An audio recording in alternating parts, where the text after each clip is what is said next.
네, 그동안 수요일에 요나, 느헤미야 등과 같이 구약의 말씀을 주로 살펴봤었기 때문에 이번에는 신약의 말씀을 살펴보고자 합니다. 저나 성도님들에게 있어서 이제 바울의 서신 중에 비교적 낯설고 익숙하지 않은 책이 뭐냐라고 하면 혹시 있으신가요? 바울 서신이 참 많은데 이 중에 좀 나는 이 책은 잘 모르겠다. 있으신가요? 골로새서 좀 낯설지 않으세요? 아닌가요? 그러니까 로마서 익숙하시죠? 고린도전후서 익숙하시고 에베소서, 빌립보서 익숙한데 골로새서 하면 그뭔 내용이지? 약간 이런 느낌이 없지 않아 있습니다. 그러니까 저도 그렇게 느끼고요. 아마 성도님들도 그렇게 느낄 것 같습니다. 그래서 이번 기회에 골로새서 말씀을 함께 살펴보면서 말씀을 전하는 저희나 또 말씀을 듣는 성도님들이 모두 큰 유익을 얻을 수 있기를 기대해 봅니다. 먼저 골로새 교회는 오늘은 이제 첫 시간이니까 배경 설명부터 시작해야겠죠. 골로새 교회는 사도 바울이 설립한 교회가 아닙니다. 이 AD 60년경에 바울이 이제 로마에서 가택 연금을 당한 채로 이 골로새서를 쓰고 있었는데 이 골로새서를 쓸 당시에도 바울은 골로새를 방문한 적이 없었습니다. 아니 그럼 누가 골로새 교회를 세웠냐? 본문 7절을 제가 읽도록 하겠습니다. 이와 같이 우리와 함께 종된 사랑하는 에바브라에게 너희가 배웠나니 그는 너희를 위한 그리스도의 신실한 일꾼이요. 골로새 교회의 설립자가 누구냐면 7절에서 말하고 있는 것처럼 에바브라입니다. 바울은 3차 전도 여행 중에 이제 에베소에서 3년간 머물면서 복음을 가르치고 교회를 세웠었는데요. 아마도 이때 에바브라도 바울이 전하는 복음을 듣고 회심했던 것으로 이제 보입니다. 사도행전 19장 10절에 이런 말씀이 있습니다. 이제 바울의 에베소 사역에 대한 말씀인데 두 해 동안 이같이 하니 아시아에 사는 자는 유대인이나 헬라인이나 다 주의 말씀을 듣더라. 아시아 사람들이 에베소에 다 몰려왔다라고 얘기를 하고 있죠. 그림을 하나 이제 보여드리겠습니다. 이게 잘 보이지 않을 수 있는데요.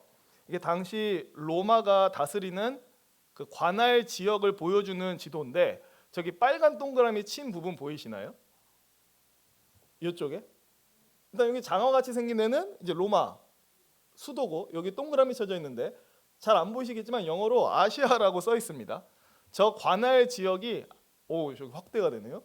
저 관할 지역이 아시아예요. 그래서 그냥 아시아 속주 혹은 아시아 주라고 불렸는데 보이실지 모르겠지만 요 왼쪽 점이 두 개가 있는데 위에 뭐라 써 있는지 보이세요? 에페수스 써 있죠. 에베소입니다. 에베소. 그러니까 아시아 주에서 가장 이제 대표적인 도시가 에베소였습니다. 에베소가 중요한 상업의 중심지였기 때문에 저 아시아 주에 속해 있는 각지로부터 많은 사람들이 에베소에 많이 몰려왔었죠. 근데 이 에바브라 같은 경우는 어디 출신이냐면 저 아시아 주 안에 골로새라고 하는 도시가 있었고 그 골로새 사람입니다. 근데 에베소에 방문했다가 바울이 전하는 복음을 듣고는 회심을 한 거죠. 그리고는 자기의 고향인 골로새로 돌아가서 복음을 전했고 교회가 세워지게 된 겁니다. 그리고 이후로 바울은 에바브라를 통해서 골로새 교회의 소식을 듣게 된 거죠. 그럼 이제 바울이 골로새서를 기록한 목적을 생각해 봐야 되는데요. 당시 골로새 교회가 직면한 문제가 있었습니다.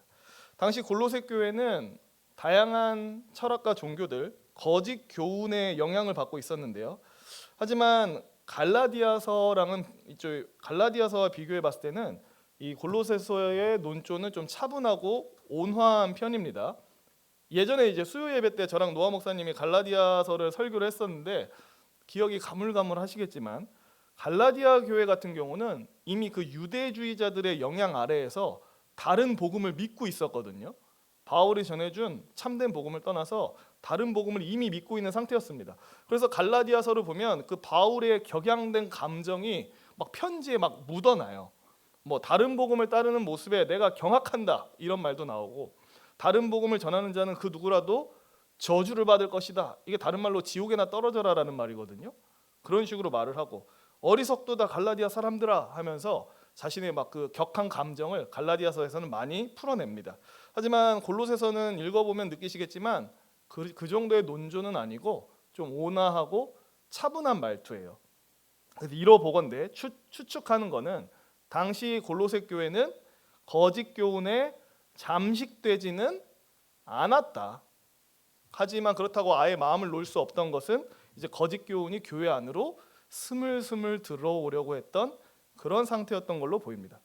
그럼 어떤 거짓 교훈이 골로새 교회에 들어오려고 하고 있었는가? 성경 외적 내적 증거를 다 짧게 말씀을 드릴 건데, 먼저 성경 외적인 증거로 말씀을 드리자면 당시 1세기에 헬레니즘 세계관에서는 세상을 이렇게 이해했다고 합니다. 제가 화면에 써왔는데 한번 읽어볼게요. 말이 좀 복잡한 것처럼 느껴집니다. 거대하고 복잡한 우주는 인간이 이해하거나, 저 혼자 읽어도 되는데 같이 읽으실까요? 한번 같이 읽겠습니다. 거대하고 복잡한 우주는 인간이 이해하거나 지배할 수 없다. 우주는 다수의 화가 난 신들과 무관심한 초자연적 세력에 의해 통제되고 있다. 인간은 신들과 초자연적 세력에 의해 혼란스러운 세상 속에서 운명의 파도에 맞서 몸부림칠 뿐이다. 이게 당시 1세기를 살고 있었던 사람들의 세계관이었다라고 합니다. 우주가 굉장히 변덕스럽고 위험하다. 다수의 화가 난 신들과 무관심한 초자연적 세력이 이 우주를 다스리고 있다라고 믿고 있었던 거예요. 그러다 보니까 당시 사람들은 어떻게 했냐면 이 세상을 다스리고 있는 초자연적인 세력에 접근하고 그들을 좀 달래고 섬기기 위해서 뭐에 몰두했냐면 그러한 영적 존재와의 신비한 어떤 소통, 영적 존재에 대한 환상을 보는 것에 굉장히 몰두했다라고 합니다. 불확실한 세상 속에 살고 있는데 그 불확실한 세상 속에서 그나마 안전을 보장받기 위해서 이들이 해야 될 일이 뭐냐라고 생각했냐면 고로한 이 세상을 다스린다고 생각하는 초자연적인 영적 존재를 어떻게 신비한 방식으로 만나고 교통하고 환상으로 그들을 보는 이런 것에 좀 몰두하는 경향이 있다라고 합니다. 특히나 이 골로새서가 쓰여질 즈음에 골로새와 인접한 도시인 라오디게아에 큰 지진이 있었거든요. 근데 이게 지진이 크다 보니까 아마 골로새에도 영향이 왔었을 것 같아요. 그럼 안 그래도 이제 이런 생각을 갖고 있어요. 이 세계 자체는 변덕스럽고 어떤 종잡을 수 없는 세력이 다스리고 있는데 지진까지 와버리니까 마음이 심란했고 이 심란한 마음을 좀 다스리기 위해서 더더욱 그런 영적 존재를 어떻게 신비하게 만나고 그들에 대한 환상을 보려고 하는 경향이 강해졌었던 것으로 보입니다. 이게 성경 외적인 증거예요. 그럼 성경 내적인 증거로 보자면 골로새서 2장에 보면 뭐 초하루, 안식일, 절기에 대한 얘기가 나오고요. 또 먹을 것과 마실 것에 대한 규정이 등장합니다. 이로 미루어 보건대 거짓 교사들이 이러한 것들을 지켜야 된다라고 골로새 교인들한테 말을 했던 거죠. 초하루 지켜야 된다, 안식일 지켜야 된다, 절기 지켜야 된다, 먹을 거 마실 거 지켜야 된다, 금욕적 생활을 해야 된다. 왜 이러한 것들을 골로새 교인들한테 계속 얘기했었을까? 그 이유를 2장 18절에서 살짝 엿볼 수가 있습니다. 골로새서 2장 18절 한번 같이 읽어보겠습니다. 아무도 꾸며낸 겸손과 천사 숭배를 이유로 너희를 정죄하지 못하게 하라. 그가 그 본 것에 의지하여 그 육신의 생각을 따라 헛되이 과장하고. 여기 보면 천사 숭배가 등장하죠. 이 천사 숭배가 문자적으로는 천사들의 예배라는 뜻입니다. 그러니까 천사를 숭배한다는 게 아니고 천사들의 예배라는 뜻이에요. 그래서 신학자 프레드 프란시스가 이것을 어떻게 해석했냐면 천사들이 예배하는 행위로 해석을 했거든요. 그래서 추측을 해봅니다. 거짓 교사들은 어떤 사람들이었는가? 그들은 천사들이 하나님을 예배하는 광경을 본 사람들이었던 거예요. 어떤 환상을 본 거예요. 천사들이 하나님을 예배하는 환상을 본 사람들이었던 겁니다. 그리고 자신들이 봤던 그 신비한 체험을 과시하면서 골로새 교인들을 미혹했던 겁니다. 이런 식으로 미혹했던 거죠. 절기를 지키고 제의적 정결을 추구하고 금욕적 생활을 해라. 그렇게 해서 영혼이 깨끗해지면 예배하고 있는 천사들의 그 환상을 볼 수 있게 된다. 이것이 바로 더 높은 단계의 신앙생활이다 라고 얘기를 했던 겁니다. 성도님들은 어떻게 생각하시나요? 이러한 거짓 교사들의 가르침. 그렇죠. 틀렸죠. 골로새서 2장 19절 읽지는 않겠지만 거기서 바울이 이 거짓 교사들을 가리켜서 뭐라 얘기하냐면 머리를 붙들지 아니하는 자들이라고 얘기하거든요. 여기서 머리는 예수님을 가리키는 겁니다. 그러니까 이 사람들이 예수님을 붙들지 않는데요. 왜 예수님을 붙들지 않습니까? 자신들의 그 신비 체험에 너무 몰두한 나머지 예수 그리스도가 굉장히 경시돼 버린 겁니다. 이처럼 성경 외적, 내적 증거로 이제 고려해 본 결과 거짓 교사들, 그리고 거짓 교훈은 어떤 내용이 있냐면 영적 존재와의 어떤 교통, 또 신비한 환상을 보는 것에 굉장히 몰두하는 경향이 있었습니다. 그래서 이러한 경향성은 자연스럽게 그리스도를 믿고 그분을 붙드는 것을 가볍게 여기게 만들었고요. 진리가 배제된 그냥 체험에 몰두하는 그런 신앙으로 옮겨가게 만들었습니다. 물론 바울이 영적 체험 자체를 부정하는 사람이 아니에요. 근데 이제 이게 위험한 게 뭐냐면 그 영적 체험 때문에 예수님을 가까이 하게 되는 게 아니라 예수님을 멀리하게 되니까 이게 위험하다라고 여겨진 겁니다. 어떤 천사들의 예배 광경을 보겠다라고 거기에 너무 몰두한 나머지 예수 그리스도가 그냥 있으나 마나한 존재로 격화되고 있었기 때문에 이게 심각한 문제로 보여졌던 거예요. 그래서 사실 바울이 골로새서 전체를 통해서 계속 강조하고 있는 논지는 뭐냐면 오직 예수 그리스도로 충분하다를 골로새서에서 내내 얘기를 합니다. 그러니까 신자들이 필요한 모든 영적 필요를 채우기 위해서 다른 게 필요한 게 아니라 예수님 한 분이면 충분하다. 그분의 삶과 사역 외에 뭐를 덧붙일 필요가 없다라는 것을 바울이 골로새서를 통해서 계속 얘기를 합니다. 요거는 기억해 두시면 좋겠죠. 골로새서의 주제는 오직 예수 그리스도. 그리스도면 충분하다가 이것의 주제이기 때문에 그렇습니다. 이제 오늘 본문을 좀 살펴보도록 하겠습니다. 이 골로새서는 당연하겠지만 발신자와 수신자를 밝히고 이제 인사말을 건네는 것으로 시작되는데요. 우리 1장 1절 말씀 함께 읽도록 하겠습니다. 하나님의 뜻으로 말미암아 그리스도 예수의 사도된 바울과 형제 디모데는, 바울이 자신을 소개하죠. 하나님의 뜻으로 말미암아 그리스도 예수의 사도된 바울. 성도님들도 이 사도라는 직분이 어떤 직분인지 다 아실 겁니다. 예수님과 동거동락하면서 그분으로부터 진리를 배운 사람들, 또 예수님의 죽음과 부활을 목격한 자들이죠. 그래서 이 사람들이 해야 될 일은 뭐였냐면 자기들이 목격했던 거, 예수님을 증언하고 복음을 전함으로써 처음 그 교회를 세우는 터 역할을 했던 사람들이 이 사도들입니다. 지금은 없는 직분이죠. 근데 이제 바울 같은 경우는 12제자에 속해 있지 않았습니다. 보통 사도들이 다 그 12제자 안에 속해 있었는데 바울은 12제자에 속해 있지는 않았습니다. 하지만 다 아시듯이 다메섹 도상에서 예수님을 만났고요. 특별한 부르심 가운데 사도가 됐죠. 갈라디아서에서는 본인을 이렇게 소개를 하죠. 갈라디아서 1장 1절이랑 2장 8절 제가 읽어보겠습니다. 사람들에게서 난 것도 아니요 사람으로 말미암은 것도 아니요 오직 예수 그리스도와 그를 죽은 자 가운데서 살리신 하나님 아버지로 말미암아 사도된 바울은, 또 갈라디아서 2장 8절에 보면 베드로에게 역사하사 그를 할례자의 사도로 삼으신 이가 또한 내게 역사하사 나를 이방인의 사도로 삼으셨느니라 라고 얘기를 합니다. 오늘 본문 1장 1절 같은 경우는 하나님의 뜻으로 말미암아 내가 사도가 됐다라고 얘기를 하죠. 자기가 사도라는 것을 얘기하는 이유가 뭘까요? 자신이 비록 이 골로새 교회를 세우지는 않았지만 이 사도라는 직분을 가진 자로서 공적으로 이 편지를 전달할 권한이 있다라는 것을 밝히고 있는 거죠. 그리고 자신이 하는 말을 가볍게 흘려듣지 말아야 된다라는 것을 말하기 위해서 자신의 직분을 거론합니다. 그리고 한 사람의 이름을 더 얘기를 하는데요. 디모데와 함께 이 편지를 쓰고 있다, 인사하고 있다라고 얘기를 하죠. 왜 굳이 디모데를 언급할까를 좀 추측을 해보면 바울이 이제 2차 선교 여행을 시작할 때부터 디모데를 데리고 다녔습니다. 그리고 3차 여행 때 에베소에 머물고 있었을 때 3년 내내 같이 있진 않았지만 디모데도 그 기간 동안 어느 정도는 바울과 함께 있었어요. 그래서 이제 학자들이 추측해 본 겁니다.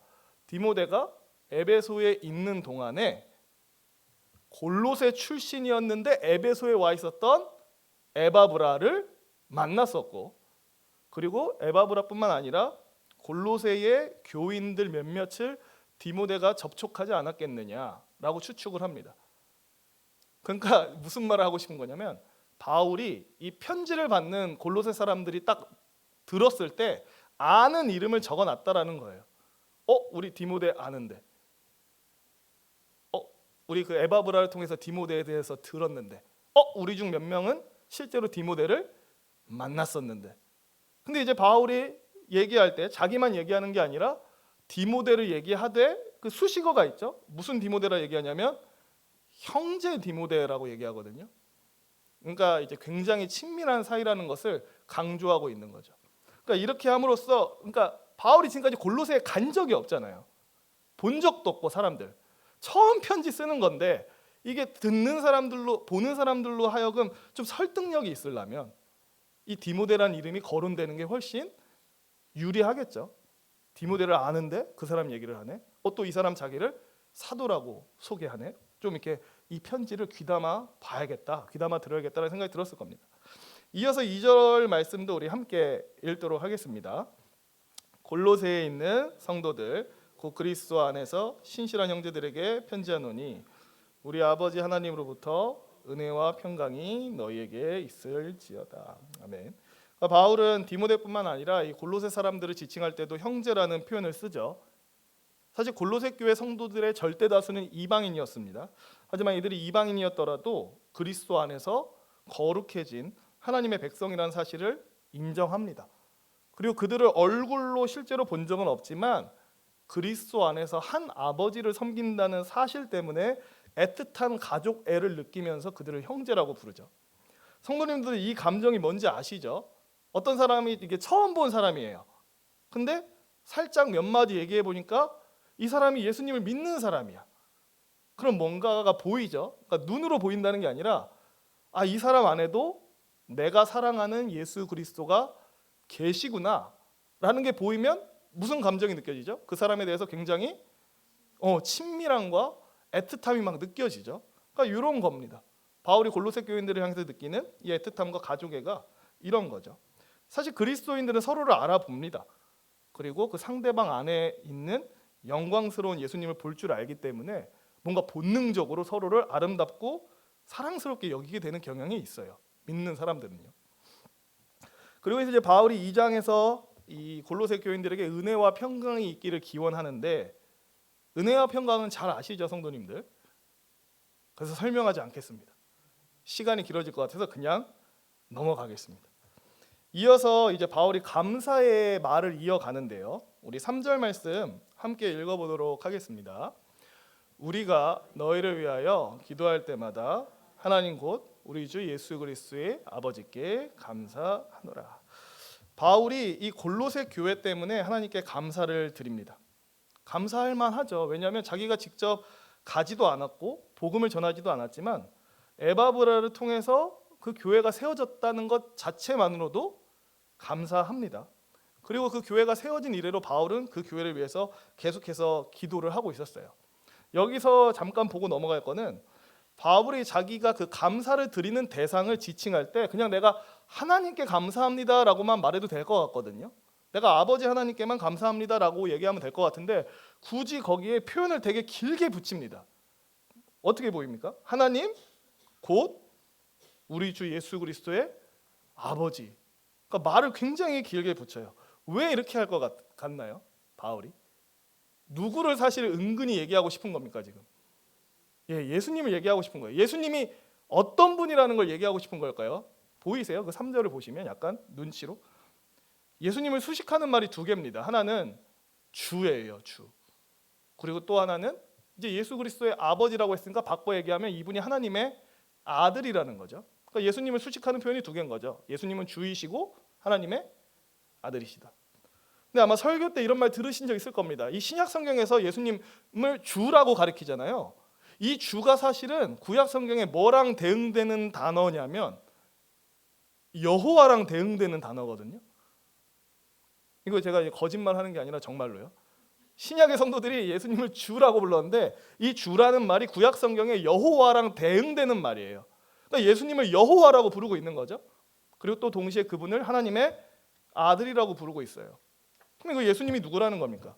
예수님 그 자체가 성부 하나님과 동등한 참 하나님이다라는 거를, 그러니까 여기서부터 넌지시 계속 얘기하고 있는 겁니다. 왜냐하면 이 골로새서 주제 자체가 예수 그리스도의 그 탁월함, 그분의 충만함, 충분성 이걸 얘기하고 있기 때문에 여기서도 굳이 예수님을 언급하면서 넘어가는 거죠. 이제 중요한 거는 그다음부터 이제 감사의 이유가 쭉 이어지는데 우리 4절 말씀 함께 읽어보도록 하겠습니다. 이는 그리스도 예수 안에 너희의 믿음과 모든 성도에 대한 사랑을 들었으며. 바울은 에바브라를 통해서 들었습니다. 뭘 들었냐면 골로새 교인들 안에 믿음과 사랑이 있다라는 것을 들었어요. 이 4절에 보면 골로새 교인들의 믿음을 가리켜서 어떻게 표현하냐면 그리스도 예수 안에 있는 너희의 믿음이라고 얘기하죠. 이게 그냥 골로새 사람들이 예수님을 믿었다라는 의미가 아닙니다. 예수님을 믿었을 뿐만 아니라 예수 안에서 계속 믿음으로 살고 있다라는 의미로 이렇게 쓴 거예요. 그러니까 골로새 교인들은 예수를 믿었을 뿐만 아니라 예수님 안에서 믿음으로 계속 살고 있었는데 그 믿음으로 살고 있다라는 증거가 뭘로 나타났냐? 4절에 보니까 성도에 대한 사랑으로 나타났다라는 겁니다. 이걸 딱 보자마자 우리가 잘 아는 성경 구절이 하나 떠오릅니다. 갈라디아서 5장 6절이 떠오르는데 제가 혼자 읽도록 하겠습니다. 그리스도 예수 안에서는 할례나 무할례나 효력이 없으되 사랑으로서 역사하는 믿음뿐이니라. 그러니까 성도님들도 아시듯이 하나님께서 우리 안에 믿음을 딱 주시면 이 믿음이 자기가 있는지 없는지 모르게 가만히 있지 않습니다. 믿음은 우리 안에 들어오면 살아 움직이면서 자신의 존재를 증명하는데 믿음이 자신을 어떻게 자신의 존재를 증명하냐면 사랑하게 만들어요. 그러니까 믿음이 들어오면 사랑이 나오게 돼 있습니다. 하나님에 대한 사랑과 그 같은 하나님을 아버지로 모시는 성도들에 대한 사랑을 나타내게 만들어요. 바울도 얘기하잖아요. 사랑으로서 역사하는 믿음. 사랑하는 행위로서 자신을 증명하는 믿음에 대해서 얘기를 합니다. 그러니까 바울이 이 골로새 교회에 대한 소식을 딱 들었을 때 너무 기쁜 거죠. 일단 이들이 예수님을 믿었고 예수 믿는 믿음 안에 살고 있는데 이 믿음의 진실성이 지금 증명이 되고 있는 거예요. 얘기하잖아요. 이 사람들이 믿을 뿐만 아니라 모든 성도를 사랑하고 있다. 여기서 모든 성도는 뭐 골로새 지역 안에 있는 사람들뿐만 아니라 뭐 인접 도시인 뭐 라오디게아나 히에라폴리스에 살고 있는 성도들까지 다 포함하는 것으로 보고 있습니다. 그러니까 자신 주변 동네에 있는 크리스찬들을 서로 다 사랑하고 있었다라고 얘기하고 있는 거죠. 그러니까 바울이 하나님께 감사할 수밖에 없던 겁니다. 골로새 교인들이 믿네. 근데 이 믿음이 허울뿐인 믿음이 아니라 진짜 믿음이네. 그걸 어떻게 알았죠? 예, 사랑을 통해서 그것을 이제 알았기 때문에 하나님께 감사하는 겁니다. 그리고 이어서 5절에서는 이 골로새 교인들의 믿음과 사랑이 대체 어디서 흘러나오는 거냐? 어디서 동력을 얻어서 이들이 이렇게 믿음을 잘 지키고 사랑하는 삶을 사느냐를 얘기하거든요. 5절 말씀 함께 읽어보도록 하겠습니다. 너희를 위하여 하늘에 쌓아둔 소망으로 말미암음이니 곧 너희가 전에 복음 진리의 말씀을 들은 것이라. 바울이 얘기를 하죠. 대체 골로새 교인들의 이 믿음과 사랑이 어디서 나오고 있느냐? 그게 하늘의 소망에서 흘러나오고 있다라고 얘기합니다. 그러니까 골로새 교인들은 아직 경험하고 있지는 못해요. 하지만 궁극적으로 받게 될 이 하늘의 유업을 소망하면서 믿음과 사랑의 삶을 살아가고 있던 겁니다. 이거 좀 놀라운 대답이죠. 그러니까 골로새 교인들로 하여금 견고한 믿음으로 또 사랑하며 살아가게 만드는 원동력이 미래의 소망이다라고 얘기하고 있는 거예요. 그러니까 지금 당장 어떤 손에 잡히고 지금 당장 주어지는 어떤 것 때문에 이렇게 열심히 사는 게 아니라 장차 하나님께서 주실 약속된 하늘의 유업을 너무 확고하게 믿고 확실하게 그것을 믿음의 눈으로 보고 있기 때문에 믿음과 사랑의 삶을 살고 있다라고 얘기를 합니다. 비록 그들이 육체의 눈으로는 보지 못하지만 믿음의 눈으로는 장차 누리게 될 하늘의 상급을 다 보고 있었어요. 나를 구원하기 위해 자신의 전부를 주신 그 예수님과 함께하게 될 나를 그들은 바라보았고 또 사랑하고 우러러보는 그 그리스도로부터 잘하였도다 착하고 충성된 종아라고 칭찬받을 나를 바라봤습니다. 그리고 그리스도와 함께 변화되어서 영광스럽게 되어질 그 나를 바라보았고 또 흘러넘치는 기쁨과 행복 가운데 온 세상을 그리스도와 함께 다스릴 그 나를 바라봤죠. 그러니까 그들의 눈에 이 하늘의 소망이 너무 뚜렷하게 보였기 때문에 그들이 그 소망을 근거로 믿음과 사랑의 삶을 살아가고 있던 겁니다. 그러니까 그들에게는 이 신자들의 최고의 덕목인 세 가지가 이제 다 나타나고 있는 거죠. 뭐죠 이게? 믿음, 사랑, 소망. 예, 믿음, 사랑, 소망이라고 하는 이 신자의 그 아름다운 덕목이 이들 안에 다 열매 맺고 있었습니다. 그러니까 바울이 어떻게 하나님께 감사하지 않을 수 있었겠습니까? 성도님들은 어떠신가요? 이 하늘에 쌓아둔 소망, 하나님께서 우리를 위해 이 하늘에 간직하고 계신 썩지 않고 더럽지 않고 쇠하지 않은 유업을 바라보고 계신가요? 이 C.S. 루이스가 하늘에 쌓아둔 소망을 좀 가볍게 여기고 너무 약하게 갈망하는 성도들을 꼬집기 위해서 이런 말을 한 적이 있습니다. 사람은 무한한 기쁨을 준다 해도 술과 섹스, 야망에만 집착하는 냉담한 피조물이다 라는 얘기를 한 적이 있어요. 그러니까 하나님이 무한한 기쁨을 준다라고 하늘에 큰 상을 준다라고 약속을 하셨음에도 불구하고 많은 사람들이 그냥 이 땅에 있는 썩어질 것들에 집착하면서 하늘에 있는 것을 외면하고 살아간다라는 겁니다. 그러니까 저도 스스로를 좀 이 말씀을 보면서 돌아보게 되고 또 성도님들도 한번 스스로를 돌아보시면 좋을 것 같습니다. 과연 나는 믿음의 눈으로 하나님께서 쌓아두신 그 하늘의 소망을 밝히 보면서 살아가고 있는가? 어떤 목사님이 이런 얘기했습니다. 기독교 외에 다른 모든 종교들은 현재의 선행이 미래의 구원을 만들어낸다. 근데 기독교만은 미래의 소망이 현재의 선행을 만들어낸다라고 얘기했습니다.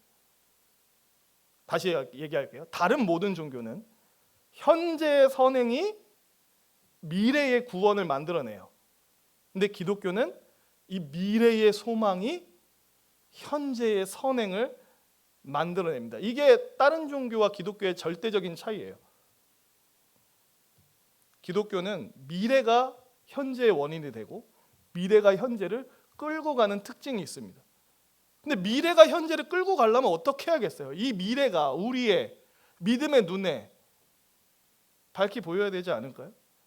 이게 안 보이는데 미래가 어떻게 우리를 끌고 가죠? 이 미래의 소망을 보는 눈이 우리가 어두워지면 자연스러운 결과로 우리는 그냥 이 땅만 바라보면 살게 될 겁니다. 그렇게 살게 되면 그 믿음과 사랑의 원동력도 힘을 잃어버리고 지지부진하게 살아갈 수밖에 없겠죠. 그래서 바라기로는 저와 성도님들 모두 하나님께서 우리를 위해 간직하신 그 하늘의 유업을 그 소망을 볼 줄 아는 믿음의 눈이 있기를 바랍니다. 우리가 땅을 디디고 살고 있지만 이미 마음은 하늘을 디디고 사는 그런 복된 성도님이 되시기를 축원합니다. 이제 바울이 하늘에 쌓아둔 소망에 대해서 얘기하다가 잠시 이 복음의 역동성에 대한 얘기를 한 절에 얘기하고 넘어가는데 6절 말씀 같이 한번 읽어보도록 하겠습니다.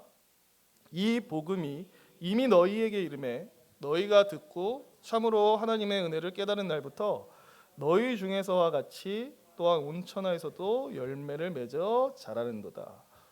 바울이 이 얘기를 굳이 하는 이유가 있습니다. 계속해서 얘기를 해보겠습니다. 바울은 골로새 교인들 안에서 열매 맺고 자라고 있는 이 복음이 골로새 교인들 안에서만 이렇게 역사하고 있는 게 아니라 어디서도 그렇게 역사하고 있다라고 얘기하냐면 온 천하에서도 그렇게 되고 있다라고 얘기를 합니다. 그러니까 이 복음이 골로새 교인들만 변화시킨 게 아니라 그 복음이 전해지는 모든 곳에 있는 사람들을 변화시키고 아름다운 영적 열매를 맺게끔 만들고 있다라고 얘기를 하는 거예요. 이 얘기를 하는 이유가 뭐냐면 보통 이단적인 가르침, 거짓된 가르침은 어떤 특징이 있냐면 특정한 지역 안에서 한정적으로 영향을 미치는 경향성이 있죠. 그 특이한 가르침이 막 전 세계적으로 퍼지기보다는 특정한 집단 안에서 혹은 특정한 지역 안에서만 그 거짓된 가르침이 활개를 치는 경우가 있어요. 근데 복음은 어떻죠? 이게 특정한 지역에 한정적으로 영향을 미치고 있나요? 아니죠. 얘기하기를 온 세계에, 온 천하에 이 복음이 영향을 미치고 있다라고 얘기를 해요. 결국 이걸 통해서 바울이 얘기하고 싶은 거는 이런 겁니다. 골로새 교인들에게 이렇게 말하는 거죠. 여러분이 믿고 있는 복음은 결코 헛된 게 아닙니다. 그 복음은 여러분 안에서 열매 맺고 있을 뿐만 아니라 온 천하에서도 열매를 맺고 있습니다. 복음은 여러분을 미혹하고 있는 그 거짓 가르침과는 비교할 수 없을 정도로 우월하고 강합니다. 라는 얘기를 사실 여기서 하고 싶었던 겁니다. 마지막으로 바울은 이제 이 골로새 교회에 복음을 전한 사람에 대한 언급을 하는데 우리 7절, 8절 말씀 같이 한번 읽어보도록 하겠습니다. 이와 같이 우리와 함께 종된 사랑하는 에바브라에게 너희가 배웠나니 그는 너희를 위한 그리스도의 신실한 일꾼이요 성령 안에서 너희 사랑을 우리에게 알린 자니라. 바울이 보통 이제 자기의 편지에 동역자들에 대한 감사를 이제 막 달아놓죠. 근데 주로 동역자들에 대한 언급이 바울 편지 어디에 등장하죠? 어느 부분에? 동역자 문안하라, 누구에게 문안하라, 막 이런 얘기들. 편지 앞에 나오나요? 중간에 나오나요? 끝에 나오나요? 예, 뭐 여기 그쵸, 끝에도 나오고 여기도 나오는데 대체적으로 뒷부분에 많이 몰아서 나오죠.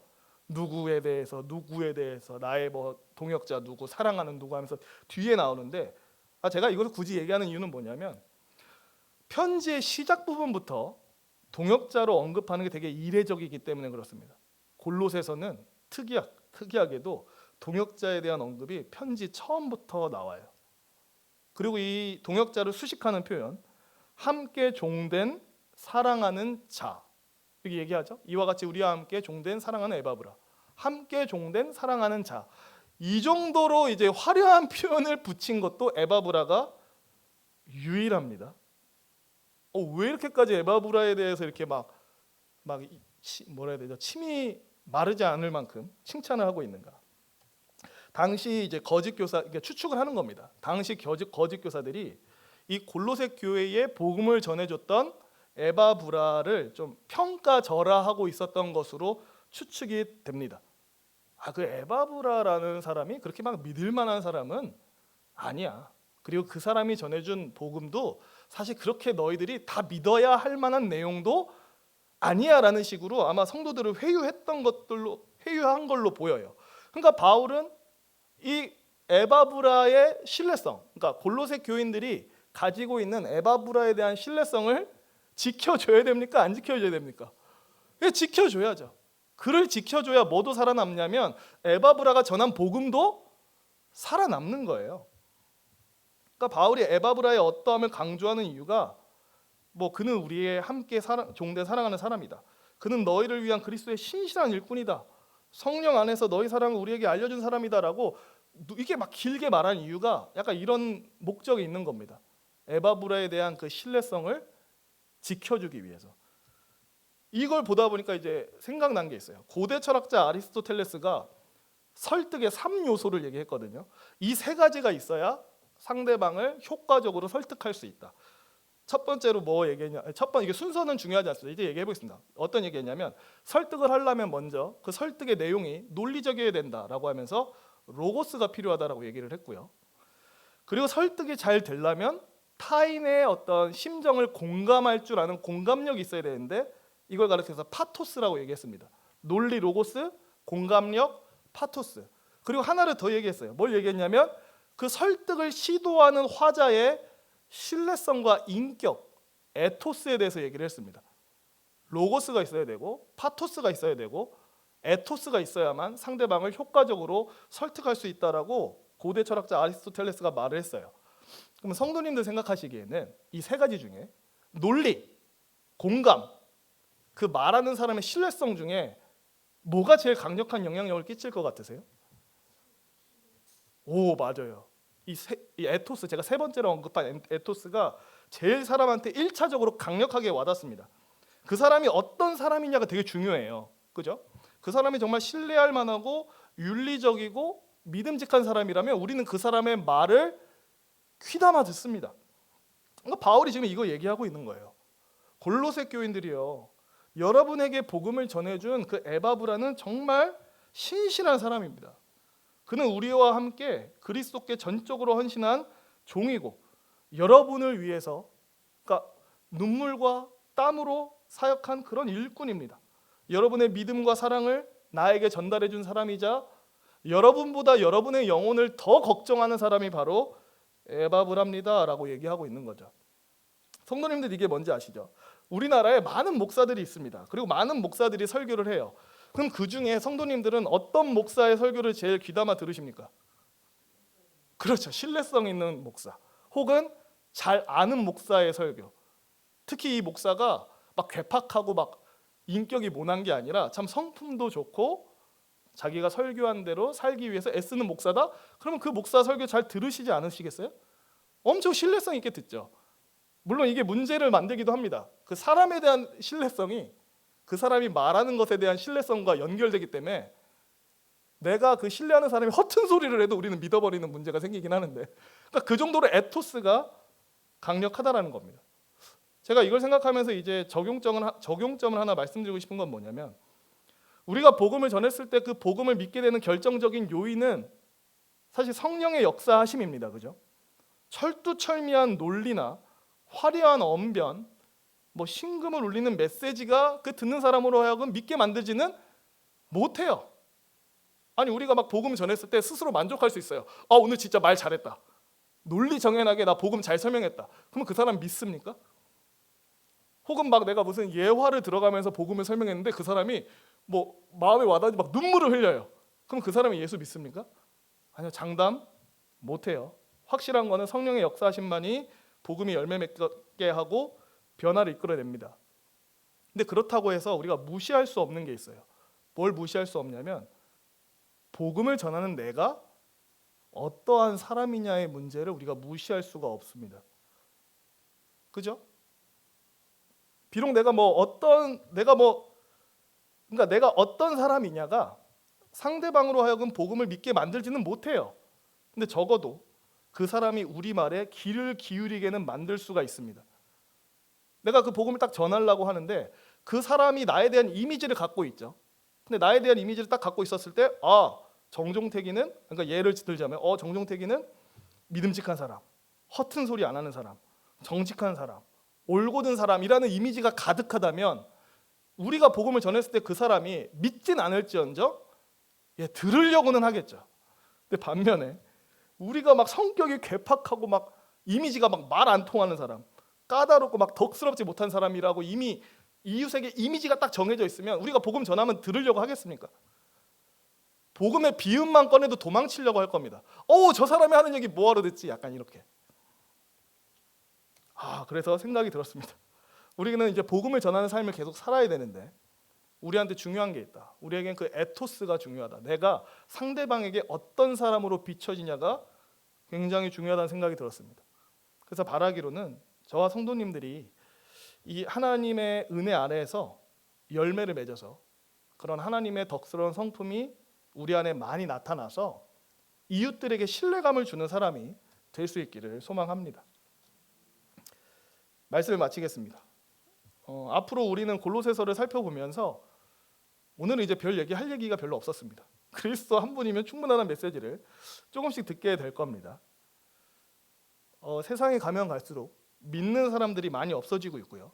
믿는 사람들 안에서도 믿음에 대한 회의감이 점점 증가하고 있는 시대인 것 같습니다. 야, 예수 믿어서 뭐하냐? 예수 믿어서 너한테 해준 게 뭐야? 야, 너를 봐. 안 믿는 사람보다 너의 팔자가 훨씬 사납고 비참하잖아. 예수 믿어서 뭐해? 쓰잘데기 없어. 약간 막 이런 회의감이 우리한테 몰려올 수 있습니다. 하지만 일단 오늘은 이렇게 말씀드리고 싶습니다. 설령 신앙생활을 하다가 그런 회의감이 몰려올 때라도 일단은 그리스도를 벗어나지 마십시오. 그러니까 때때로는 믿음이 흔들리고 신앙의 회의감이 찾아와도 그리스도를 떠나지 마세요.